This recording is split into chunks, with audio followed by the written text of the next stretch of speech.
Well, it's thunder and lightning outside, so I'm not going to be able to do my outdoors walk today, so I'll be doing it on my machine. So I decided, this is normally the time I'm doing my exercises, but I'm going to go ahead and do my videos and then I'll work out on my machine afterwards to follow the Gail commandments. I have been going gung ho with my writings in the past week, and I finished the audiobook for Brent Spiner's Flames, and it's headed to retail, and it should show up at Amazon, Audible, and iTunes any day now. And when that happens, I may make another video. And so I'm basically finished with my. I also made a paperback version of Brent Spiner's Flames that syncs with the audiobook. So when the audiobook comes out, if you buy both the paperback and the audiobook, you can like jump between the two of them, and it should sync with the Kindle book as well. The Kindle book went up in 2011, and I decided to make a paperback so that those who want both the paperback and the audiobook can jump between the two. And I put headers on each of the audiobooks, the paperbacks pages, so that they sync with the chapters in the audiobook. So um, whatever chapter you're at in the audiobook, the title of that chapter will be the title of the chapter in the paperback. And I've got a header on each page in the paperback to let you know what chapter of the audiobook you're in. That way, if you want to jump between the paperback and the audiobook, you can do that. And I created new covers for the Kindle, paperback, and the audiobook, and I wanted them all to look alike. So I'm getting really good at designing my own book covers. I draw my own portraits. And Jesus has just given me talent, and he's helping me to get by on, the little bit of income. I have the income of a missionary, and Jesus like shows me how to cut my own hair and how to design my own book covers, because it used to be when I tried to hire people to do it, I always ended up getting a Jesuit artist and they would do a terrible job. So I've learned how to do everything myself. I publish my own books. I do all my own editing. I do my own covers, and so that Brent Spiner's Flames, the paperback and the Kindle are out. The audiobook will be out any day now. So I decided to go ahead and move forward with my next writing project, which is called Jesus the Eternal Bridegroom, Robin Williams from Heaven. This is a story in which Jesus Christ is the main point of view character in first person. And it's going to be a nonfiction novel. And I have the opening to it underneath this video. You can just read the opening to the book. And basically, it's the story of me as the woman who will receive Jesus' semen in the millennial reign. And the book is about why I am this woman and how important I am to Jesus and why I'm Jesus' favorite. Jesus often calls me his favorite, but this book is going to be exploring the question, why? And the title of the book kind of gives it away. So if you go to my writer page, I've already created a playlist of music that expresses the themes of this book. But as I was thinking about the book of Jesus as the bridegroom, and I've read the Bible from Genesis to Revelation hundreds of times, and yet I used to be a very devout follower of Dr. Peter Ruckman, and from reading his books on Revelation and listening to his sermons, I learned about the dispensational Bible study. That is, that Ruckman taught that the plan of salvation is different in different periods of history. Like how you're saved in the church age is not how people were saved back in the time of Moses or the time of David, and that the tribulation saints have a different plan of salvation than we do. And there is some truth to this. But I asked Jesus what he thinks about Dr. Peter Ruckman, and Jesus told me, first of all, he said, he says he loves Dr. Peter Ruckman, and from what I understand, Dr. Peter Ruckman has gone on, and he's now, I believe he's in heaven. But he said that Dr. Ruckman didn't get everything right. That for one of the mistakes he made is that his teaching that the King James Bible in the English is the inspired word of God because God promised to preserve his word. And he's claiming that God preserved it in the English and that all the other English translations come from Roman Catholic manuscripts, which is what I used to believe.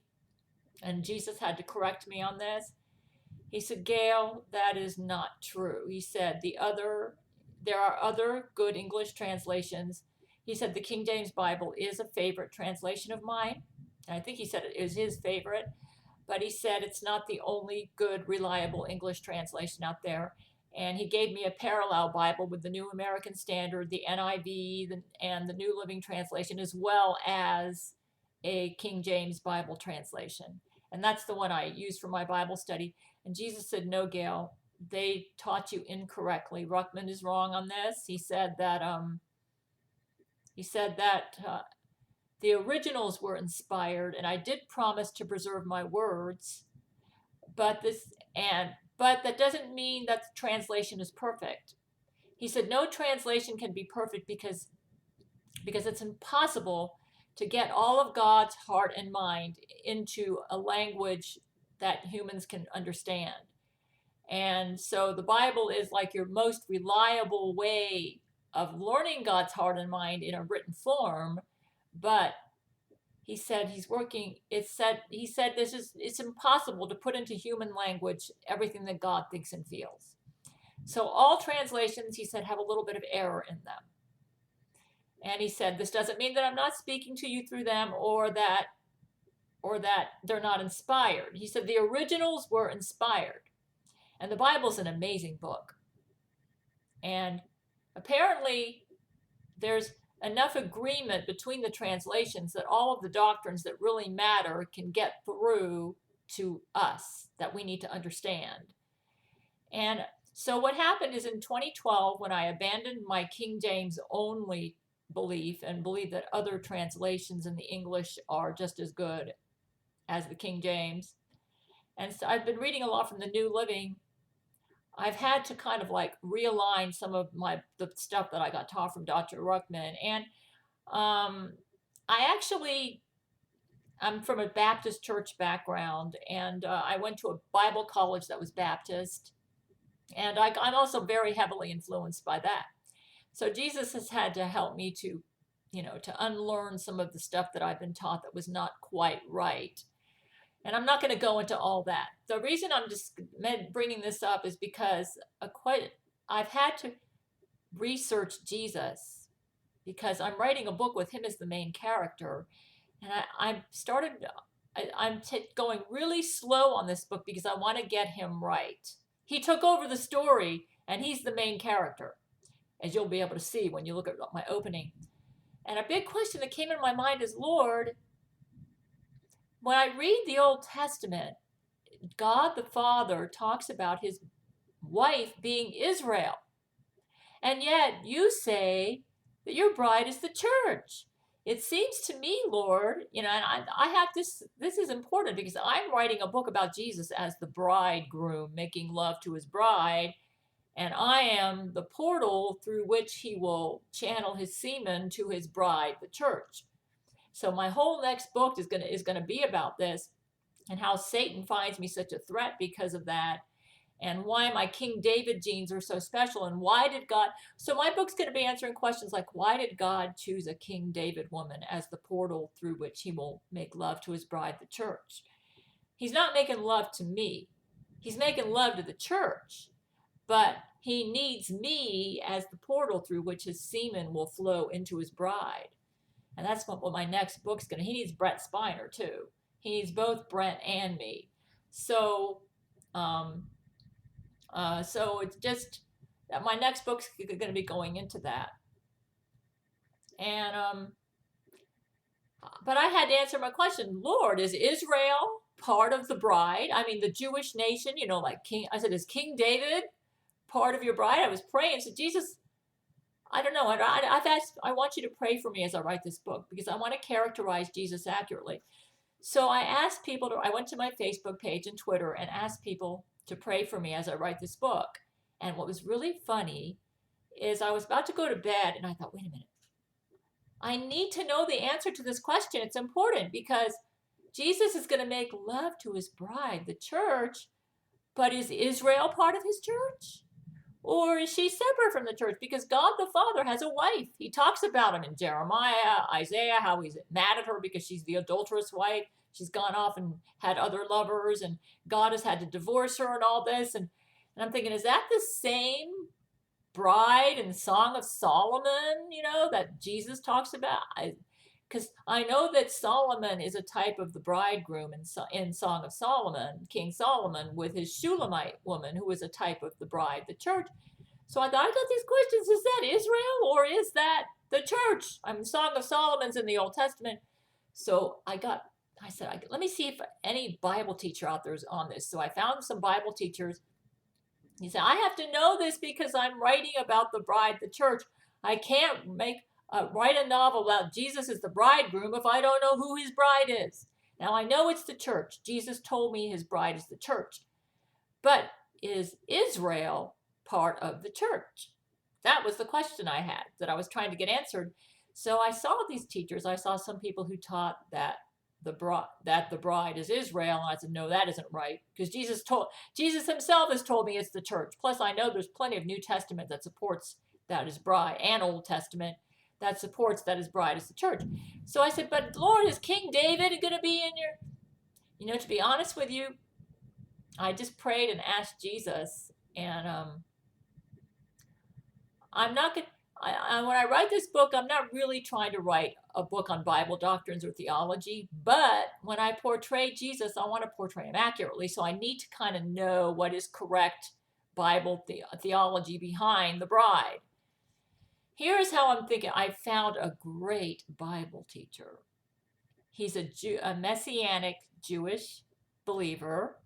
He's a graduate of Dallas Theological Seminary. I found him. I thought, wow, he makes sense. So as part of my research for my book, I'm going to be listening to all his videos. And let me tell you, I think this is an answer to my prayer when I ask people to pray for me as I write my book to help me to research accurately about Jesus as the bridegroom and get him right. And his name is Arnold. He's Dr. Arnold. His last name is a Jewish name.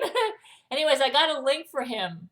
I created a whole playlist around him. And I encourage, he is the best Bible teacher I've ever heard. See, I've kind of been reading the Bible on my own and coming to my own conclusions just from my own personal Bible reading. And I've listened to like Dr. John MacArthur. I've listened to I think it's Jacob Prasch. I've listened to, I